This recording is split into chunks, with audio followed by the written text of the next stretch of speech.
Hamas, the terror organization that started the brutal war on October 7th, has finally accepted a ceasefire and hostage proposal. This after mounting pressure from the IDF and from Arab countries, with Israel's new Gaza offensive coming up in the coming weeks. It's a sense of painful optimism weighing on the Israeli people after months of deals failing because of the terror group's refusals. ILTV's Shosh Bedrosian has the details.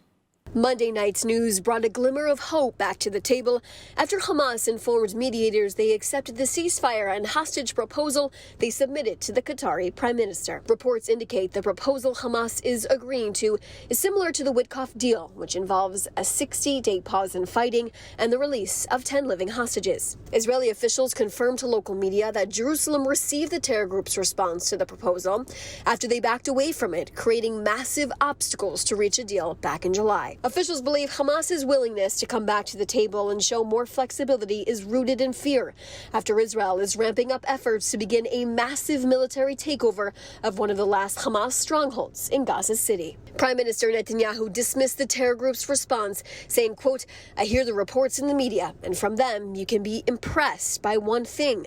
Hamas is under immense pressure." Netanyahu also said he spoke with Defense Minister Israel Katz about the IDF's plans regarding Gaza City and the completion of Israel's mission to defeat Hamas. Israel has recently said they are adamant about reaching a comprehensive deal at this point in the war, a deal that would bring home all 50 hostages and end the war in Gaza, which is in line with recent comments from the Trump administration. Prime Minister Netanyahu and the Israeli cabinet were caught by surprise by the positive Hamas response to hostage talk mediators. Earlier, Prime Minister Netanyahu had stated that the idea of a partial hostage for ceasefire deal was dead, and the IDF plan to occupy Gaza City was moving forward. Netanyahu commented while visiting soldiers and officers of the Gaza division. ראשית, הבעתי בשמכם, בשם ממשלת ישראל ובשמי, הערכה עצומה להישגים הכבירים של צה"ל במלחמת התקומה, מלחמת 7 החזיתות. שנית, התרשמתי מרוח הקרב והנחישות להשלים את הכרעת החמאס ושחרור כל חטופינו. שלישית, שוחחתי עם שר הביטחון והרמטכ"ל על התוכניות שלנו לגבי העיר עזה והשלמת משימותינו. ואני, כמוכם, שומע את הדיווחים בתקשורת, ומהם אתם יכולים להתרשם מדבר אחד. החמאס נמצא בלחץ אטומי. The comments by the Prime Minister followed a post by U.S. President Trump, who wrote, "Hostages will only be released when Hamas is confronted and destroyed." The message from Trump was taken in Jerusalem as backing for Israel's planned operation to capture Gaza City. The message came before Hamas announced its acceptance of the hostage for ceasefire agreement as presented by the mediators. And indeed, the IDF plan to capture Gaza City is moving forward, with tank movements reported in the outskirts of Gaza City. It's day 683 of the war in Gaza, and it's one of significant movement. Reports of Hamas giving a positive response to mediators did not make any impact in the IDF war plans. Airstrikes have not slowed, and tanks were reportedly seen approaching the Sabra neighborhood in Gaza City. As the fresh IDF offensive looms, thousands of Palestinian civilians are already fleeing Gaza City. Evacuees have left their homes in the eastern parts of the city, now under constant Israeli bombardment. They are now heading for points in the west and southern parts of the city where they were promised humanitarian assistance. The immediate problem is providing shelter for the evacuees, who could number at about 1 million citizens. In recent days, Israel allowed the entry of some 120,000 tents during the January-March ceasefire, and more are entering now. And looking toward the day after in the Gaza war, the Egyptian Foreign Minister Abdelati said his country is willing to join a potential international force deployed in war-torn Gaza, but only if backed by a UN resolution.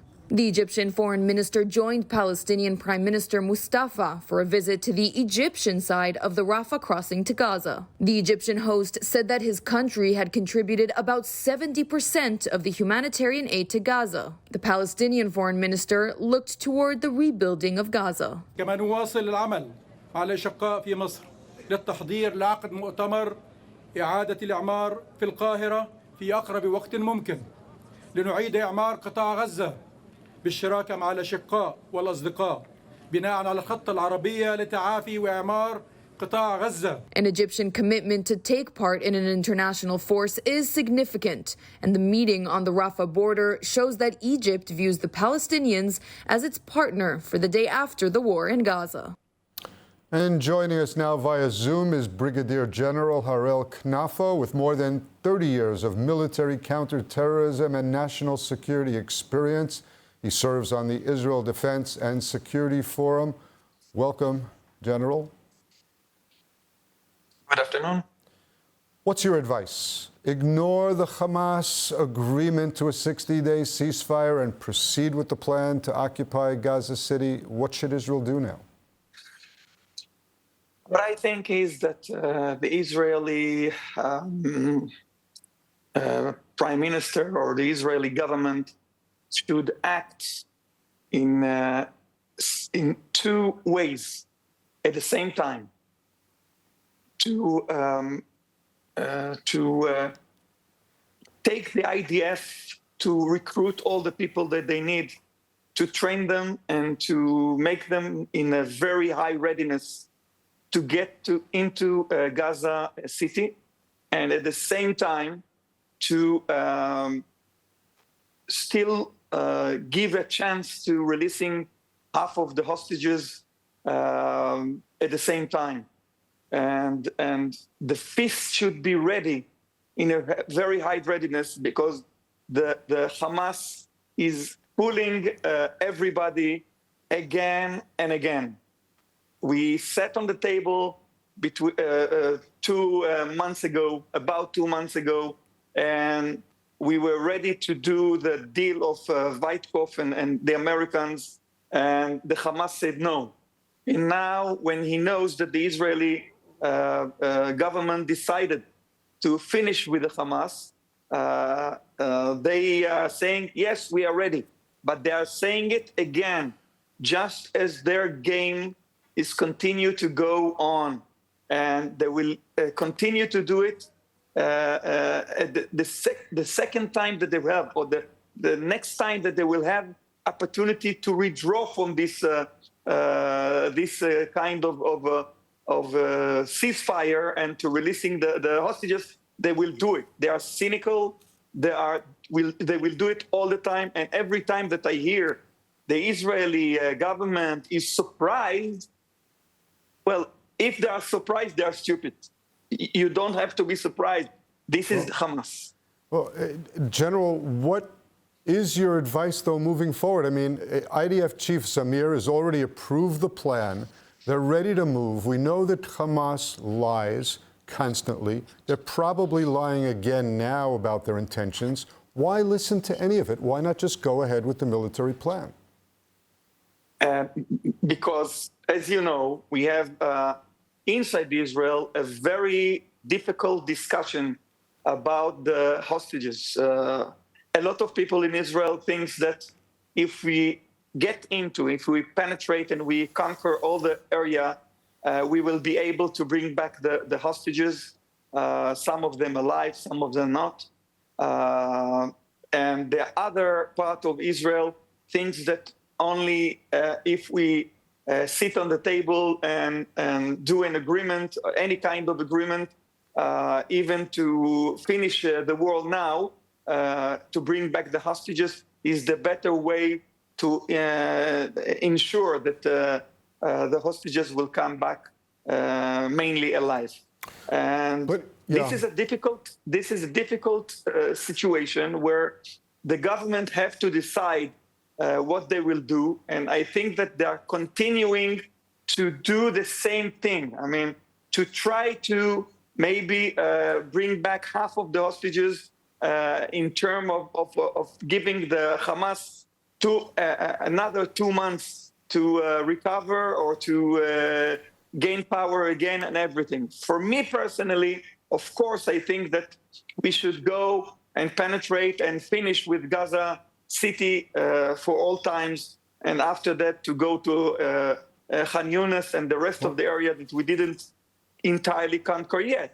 But I understand the difficulties that the government have now. Well, I think that's exactly the point. During these 60 days, isn't it clear that Hamas is going to rearm and regroup, and all of the advances that the IDF made over the last months will basically be wiped out, and we'll be having to go back to the same areas that we're going to go into now, presumably? Well, of course, it's a big problem, and I think it's not the biggest. It's not the biggest problem that we have, because if after 2 months you will do things again, don't have much more time with the things that the world can do against Israel. We see it the last 2 months, more steps from many countries of the world against Israel is issued. So it's the biggest problem that we have nowadays. And the second problem that we have, which is bigger than what we have now, is the IDF reservists. The reservists also give a chance for the government. If you are going all the way, we will be with you.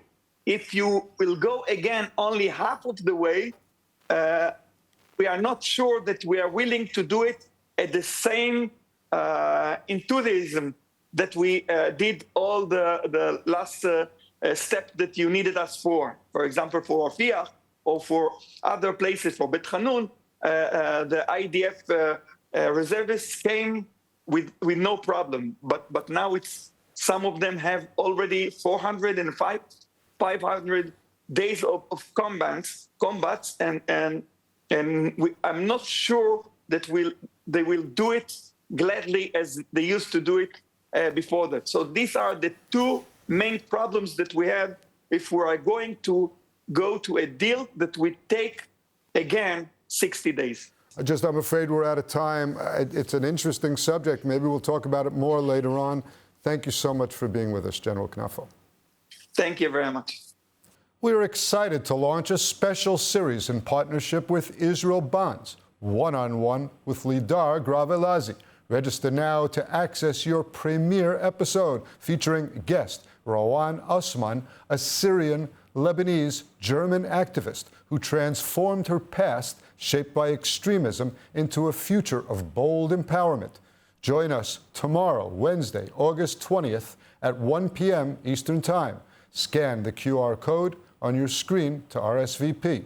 It's not a state commission of inquiry into the October 7th massacre, but it's the closest thing yet. State Comptroller Matan Engelman is set to meet with Prime Minister Netanyahu, former Defense Minister Gallant, and former military chiefs for probes into what the comptroller termed the worst failure in Israeli history.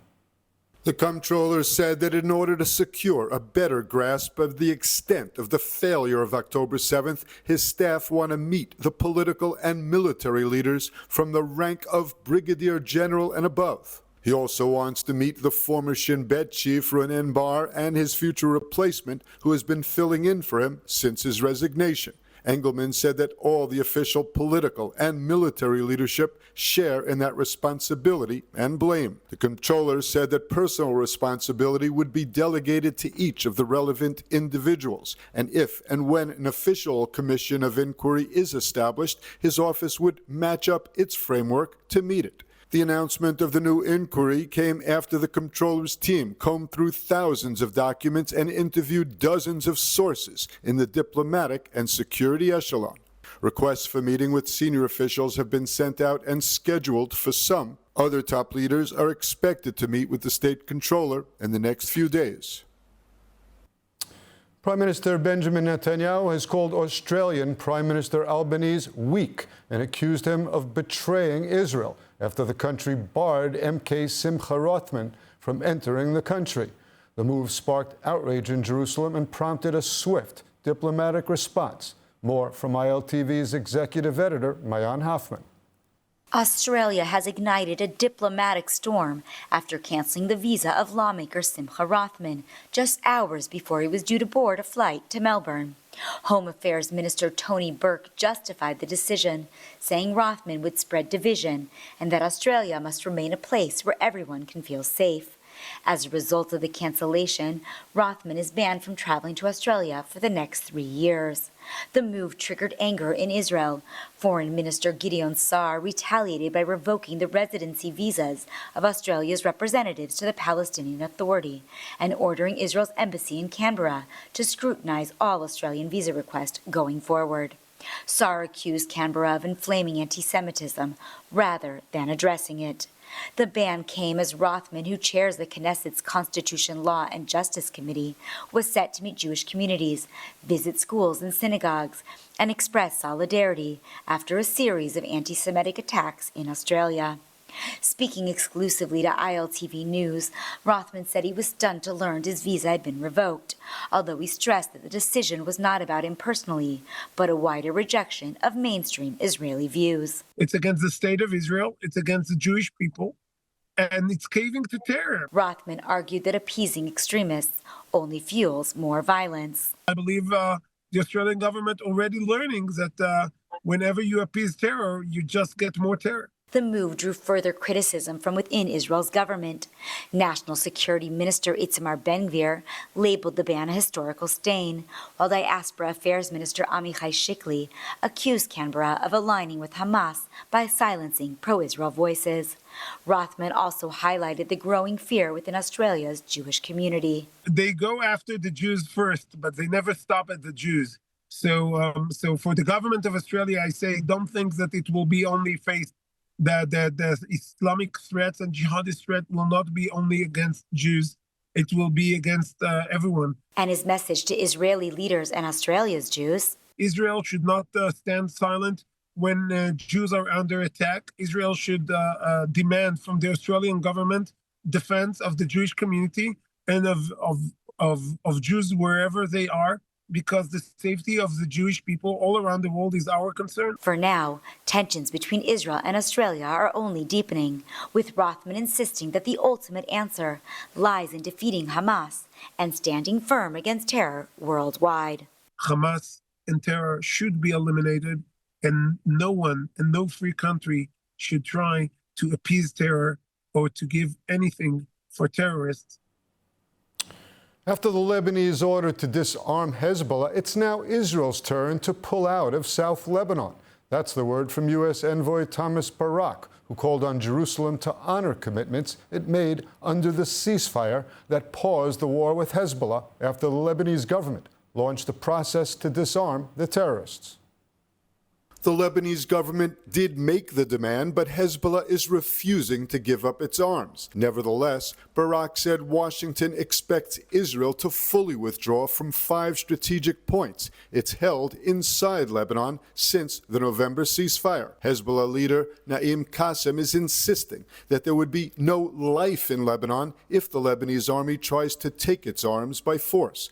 The U.S. envoy says it's now Israel's turn to comply with ceasefire commitments. I mean, there's always a step-by-step approach, but I think the Lebanese government has done their part. They've taken the first step.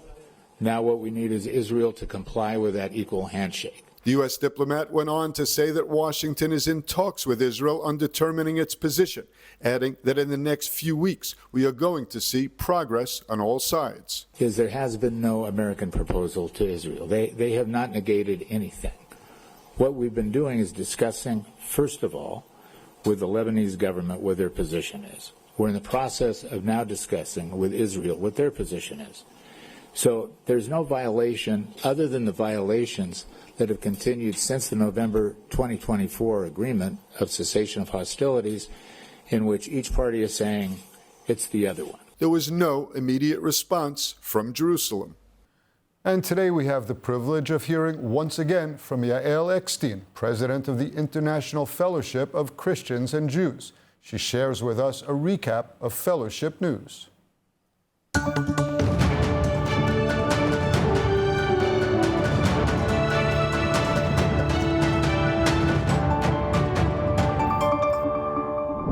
Shalom, my friends from here in the Holy Land. I'm Yael Eckstein, and here are 2 fellowship projects that you should know about this week. Number 1, the International Fellowship of Christians and Jews has looked at what's happening at the Christian and Druze community right over our border in Syria, how they're being targeted and persecuted and killed. And we decided we have to do something. And so our chairman, Bishop Pollinier, went into Syria to deliver life-saving aid.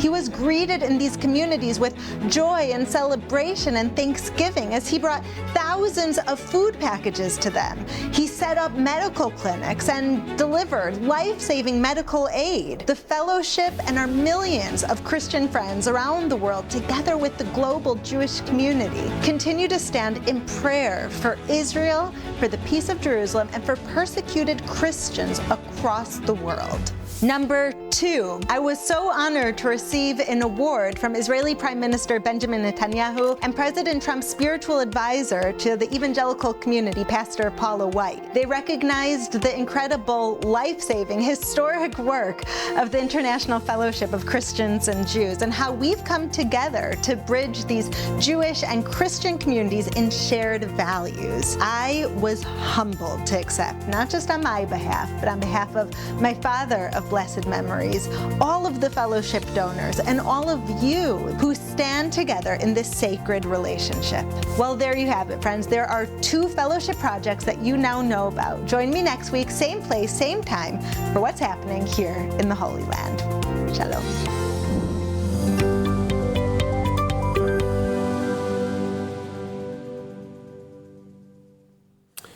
The IDF is now looking to draft Jews from the diaspora to serve in Israel's military. In a move to combat the dire shortage of manpower, the IDF is now exploring the possibility of reaching out to Jewish diaspora in order to encourage young adults between the ages of 18 to 25 to enlist. This according to a report published on Army Radio. IDF officials noted that the goal is to recruit approximately 600 to 700 additional soldiers annually from the diaspora, with a focus on the United States and France. The move seeks to combat the manpower shortage due to the refusal of most ultra-Orthodox yeshiva students to serve. But as the draft issue drags on, the IDF remains in a state of dire need for more manpower, as the IDF still has a long way to go to fully defeat Hamas in Gaza. An IDF draft call to diaspora Jewry. If this is you, come and join us in Israel. Well, let's take a look at the weather forecast. Clear skies are expected around most of the country tonight, with temperatures reaching lows of 24 degrees Celsius or 76 degrees Fahrenheit. And then tomorrow we'll see sunny skies alongside hot temperatures, seeking highs of 33 degrees Celsius or 91 degrees Fahrenheit. And that's a wrap for today's news. For the latest updates from Israel on all of your devices, be sure to follow our ILTV channels and our new live channel, and also catch us on Screen IL with 24/7 live coverage. Stay informed with the latest news straight from the heart of Israel. I'm Steve Leibowitz. Be well, and thanks so much for watching.